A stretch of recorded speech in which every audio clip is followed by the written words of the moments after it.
तो बच्चों, कैसे हैं आप सभी लोग। आशा करते हैं कि आप सभी लोग बहुत अच्छे होंगे और अच्छे से पढ़ाई लिखाई अपनी कर रहे होंगे।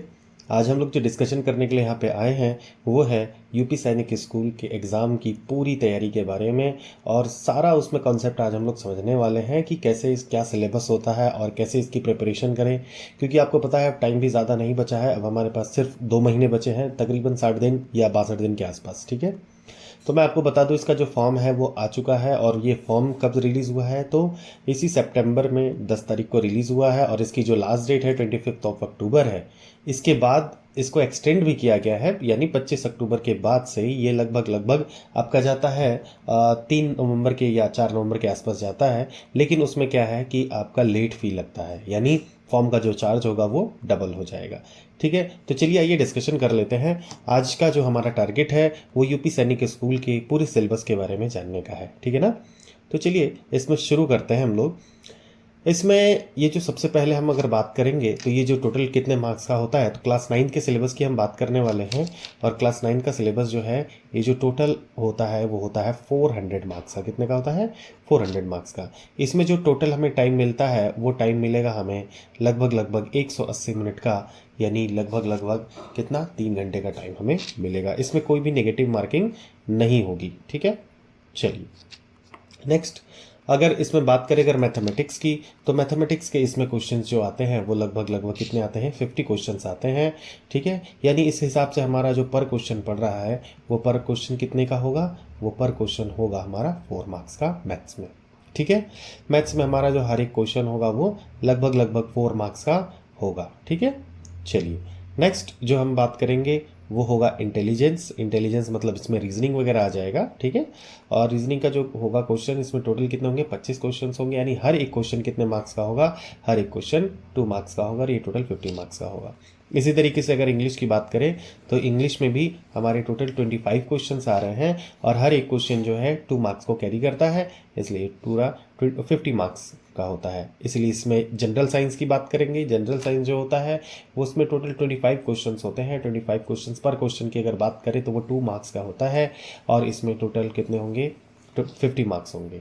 फिर इसके बाद से सोशल साइंस की बात करते हैं तो इसमें total number of questions 25 questions होंगे और टोटल मार्क जो कैरी करेगा वो कितना करेगा, 50। तो इस हिसाब से बच्चों जो टोटल क्वेश्चंस है, नंबर ऑफ क्वेश्चन वो 150 क्वेश्चंस है और जो टोटल मार्क्स है वो कितने होंगे, 400 मार्क्स। ठीक है, अब इसमें कुछ इंपॉर्टेंट चीज़ों को समझ लिया जाए कि इसमें क्या चीज़ें कुछ इंपॉर्टेंट है जो हमें ध्यान देनी है। सबसे पहली बात जो इसमें इंपॉर्टेंट चीज़ों की अगर हम बात करेंगे तो इसमें सबसे पहले mode of examination will be offline और पेन पेपर बेस्ड एग्जाम है। लेकिन बिल्कुल सही बात है, लेकिन इसका जो फॉर्म है वो क्या है, वो ऑनलाइन भरा जा रहा है। ठीक है, तो ऑनलाइन इसका फॉर्म आप भरेंगे, लेकिन इसका जो एग्ज़ाम होगा वो ऑफलाइन होगा। कैसे होगा, MCQ बेस्ड होगा। मतलब कि आप इस पे एक OMR शीट मिलेगी आपको और उस पर क्या होगा, उस पर आपको अपना आंसर देना होगा, उसको सर्कल करके। ठीक है, the questions booklet provide you will be multiple choice objective type. तो यही चीज़ मैं बता रहा था आपको, जो क्वेश्चन पेपर होगा वो किस टाइप का होगा, मल्टीपल ऑब्जेक्टिव टाइप का होगा। Next, the question paper will be the written in English language. ठीक है, तो जो पेपर होगा वो इंग्लिश लैंग्वेज में होगा। There will be no negative marking for incorrect answer. तो आपको इनकरेक्ट आंसर के लिए कोई भी नेगेटिव मार्क नहीं दिया जाएगा। इसका जो एप्लीकेशन का पीरियड है वो 10 सितंबर से 2024 से, और मैंने बताया ही था ये कितना जा रहा है, ये जा रहा है 25 अक्टूबर 2024 तक ये जा रहा है। ठीक है, इसकी इसमें जो है application process will be available from 26 to 5 November. ठीक है, तो 5 नवंबर तक जाएगा। लेकिन इसके साथ ही साथ आपकी जो लेट फी लगने वाली है बच्चों, वो 2000 रुपये लगने वाली है। मैंने बताया था ना कि डबल चार्ज हो जाएगा। इंट्रेंस एग्जाम में the entrance exam will be the held on the December 29 2024। तो ये आपका एग्जाम होने वाला है। ठीक है, तो बी अवेयर। और आप अगर अभी तक आपने अपनी एप्लीकेशन फॉर्म नहीं भरा है तो एप्लीकेशन फॉर्म को भरिए और फिर आगे चलिए डिस्कशन करते हैं हम लोग किसकी, सिलेबस की। तो सिलेबस में सबसे पहले हम लोग डिस्कशन करने वाले हैं मैथमेटिक्स का। ठीक है, तो जो मैथमेटिक्स में हमारा जो इम्पोर्टेंट होगा, इसमें टोटल देखिए 30 चैप्टर्स हैं, लेकिन इसमें मैंने वो चैप्टर आपके लिए निकाल लिए हैं जिससे मैक्सिमम मार्क्स आते हैं। ठीक है ना, या जिससे मैक्सिमम क्वेश्चंस पूछे जाते हैं। तो इसमें सबसे पहले है नंबर सिस्टम है, दूसरा है linear equation in one variable, तीसरा है LCM HCF, data handling, square root, cube root. ठीक है, तो इसमें स्क्वायर और क्यूब की बात नहीं करें, लेकिन स्क्वायर रूट और क्यूब रूट ज़्यादा इंपॉर्टेंट हो जाता है। इस तरह 7 चैप्टर में comparing quantities, percentage on profit and loss भी है। फिर है area perimeter, volume surface area, exponent and powers, average median.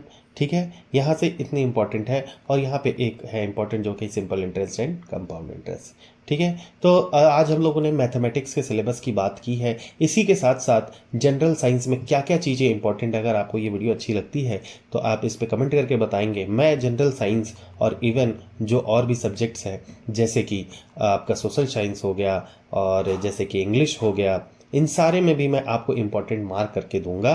ठीक है, और इंटेलिजेंस बेस्ड जो क्वेश्चंस होते हैं जिसमें रीजनिंग वगैरह आता है, ठीक है ना, वो सारी चीज़ें हैं। ठीक है, तो आज के लिए हम लोग इतना ही डिस्कशन करेंगे। आप अपनी तैयारी में लगे रहिए और जल्दी हम लोगों का इस पे जो है क्रैश कोर्स आने वाला है। ठीक है, आशा करता हूँ कि आपको ये वीडियो अच्छी लगी होगी और चीज़ें अच्छे से समझ में आई होंगी।